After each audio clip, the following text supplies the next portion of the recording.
In this video we're going to have a look at outputs, so the word print and the function and how that really works. So I'm just going to clear my screen. So what we're going to do is we're going to first of all make sure we have got our program set up. Now I recommended in the last video to put a comment at the beginning of each of your programs. So this one I'm going to put here, I'm going to put outputting data, and I'm going to put today's date, which is the 26th of September. Okay, and it's good practice to get into that. So what we're going to do is we're going to use the word print like I showed you briefly in the last video. Now the word print is a function, so what that means is every time you write the word print, it's going to actually do something on the screen. It's got to operate and perform a function, so it's going to print out some data onto the right hand side on the output window. So the first thing we're going to do is I'm going to put print, if I can spell correctly, print, and I'm going to put hello world, just like we did in the last video. And if I then press run, that will then output over here on the right hand side. Okay, now there are lots and lots of different things we can use print for. Obviously it will output data every time, but there's different ways we can output data, and these are known as formats. So we can format data to look a certain way or to sort of come out and appear on the screen as a certain way. Okay. So the first thing we're going to do is we're going to print some data over multiple lines. Now a lot of people, if you was to say this, would do something like print and they'd put hello on the first line, and then they'd write print and world on the second line if I wanted to write those on two separate lines. So you can see it appears there. Now there's an easy way to do that. What we can do is we can put print. Now when we write put the brackets in, we can use free speech marks at the beginning. Okay, so we're going to have free speech marks, and I'm then going to put here hello on the next line and world on the next line underneath that. And I'm actually just going to put a smiley face there so you can see the difference. Okay, now because I've done free open speech marks at the beginning, that means I then need to do free close speech marks at the end, and also again I need to make sure that I have got a closed bracket. So now if I run that this time, what you will see is it appears over multiple lines. Now it's only using one print function here. It's not got two like these ones on lines 4 and 5. It is doing the same thing, but it is doing it in one function, and that is useful when we write programs because it means it's not having to do more sort of processing. All it's got to do is run that function once.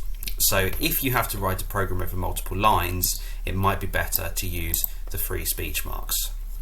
Okay, so that's the first thing we're going to look at.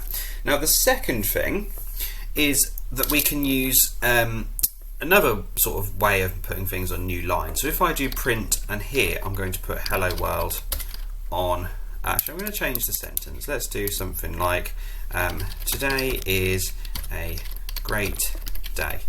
Okay, so I'm going to do that just so we can see the different sentences. Now if I run that at the moment, the today is a great day is all on one line. And if I wanted to split that up, I could do it a slightly different way.